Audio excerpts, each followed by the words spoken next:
Merci, Monsieur le Président. Monsieur Moussa Dadis Camara,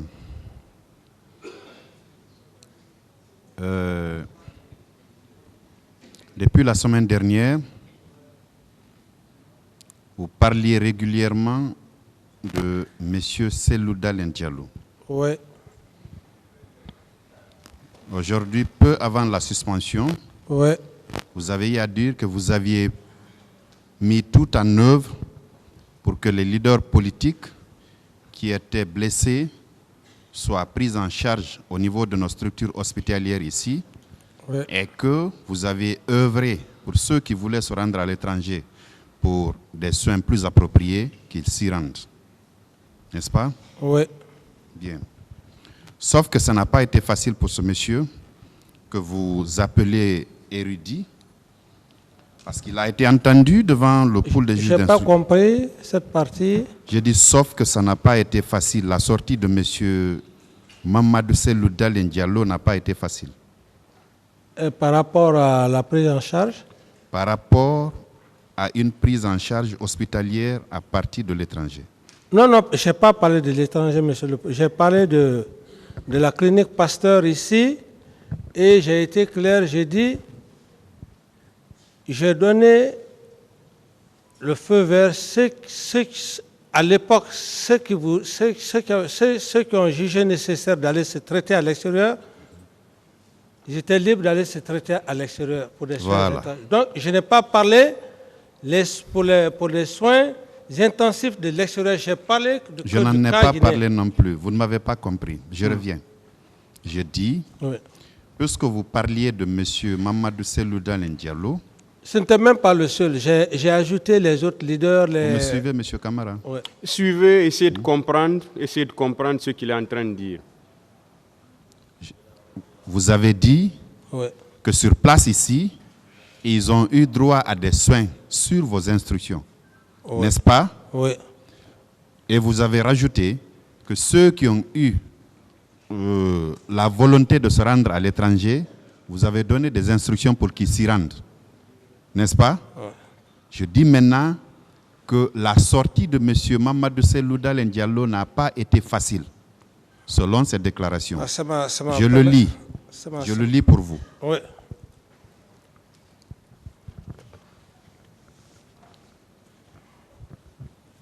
Il dit, mardi dans la nuit, le président Wade m'a appelé pour me faire part de son intention d'envoyer un avion pour m'évacuer à Dakar. Je l'ai informé que des dispositions sont prises pour me recevoir en France et que je préfère plutôt aller à Paris. Une réservation est faite pour moi sur le vol d'Air France du mardi 30 septembre. Ce jour-là, vers 16 h, j'ai appris de plusieurs sources que les autorités du CNDD n'étaient pas disposées à me laisser sortir. Effectivement, lorsque j'ai envoyé à l'aéroport Dr Marega pour faire les formalités, mon passeport et mon billet furent confisqués et il lui fut notifié que je n'étais pas autorisé à quitter le territoire national. Le Conseil interreligieux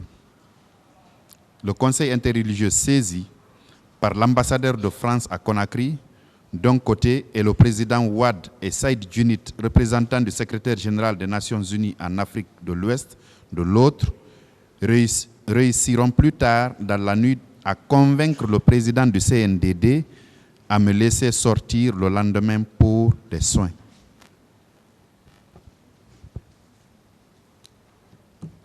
Quand vous dites que tout était mis en œuvre pour qu'il puisse sortir, pour quelqu'un qui a vu son passeport confisqué, et que c'est une médiation qui a été engagée par, d'un côté, les leaders religieux, de l'autre, le représentant du secrétaire général des Nations Unies et le président Wade lui-même, pour qu'il puisse sortir du territoire national, voyez-vous que ça n'a pas été une mince affaire pour lui, pour sa sortie sanitaire. Oui, monsieur le procureur, vous-même voyez la moralité de monsieur Cellou Dalein, sa moralité est claire. S'il aurait dit quelque part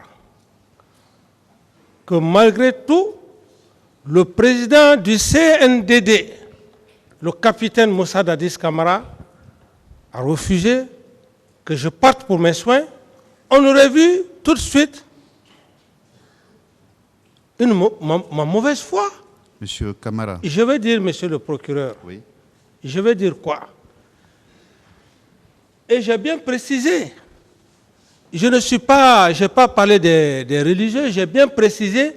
Je dis, après des soins, je suis rentré en contact avec des religieux. Et c'est les mêmes religieux qui m'ont fait comprendre que M. Cellou Dalein doit aller se traiter. Et c'est ce que j'ai fait, c'est ce que vous venez de dire. Non. Donc il n'y a pratiquement aucune contradiction par rapport à ma probité morale. Peut-être ce qui s'est passé où certains ou d'autres autorités ne voulaient pas, je ne rentre pas dans les détails, ça revient à dire toujours. Monsieur Le Camara. même doute que j'ai eu, monsieur le procureur, le même doute que j'ai eu, j'ai demandé au colonel Tebro de prendre les leaders politiques du camp Samori, les envoyer à la clinique Pasteur. Ça suppose que c'est de la bonne volonté et c'est ce qui fut fait. C'est sûr, d'après lui, Oui. vos instructions, vous, autorité du CNDD, que son passeport a été confisqué.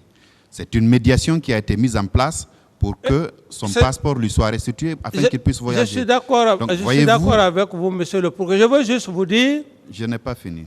Oui. Voyez-vous, contrairement à ce que vous dites, lui, il n'a pas eu vraiment, en premier lieu, il n'a pas eu... il n'a pas pu accomplir ses formalités pour aller se faire soigner. Quand il a envoyé quelqu'un pour les formalités, son passeport a été confisqué sur instruction des autorités de CNDD. C'est vous qui étiez à la tête de cette structure-là. Ensuite, quand la médiation a été entreprise, vous avez ordonné in fine qu'il aille se faire soigner. J'ai juste voulu faire un parallèle entre ce que vous disiez la semaine dernière et aujourd'hui matin, et ce qui a été la réalité sur le terrain.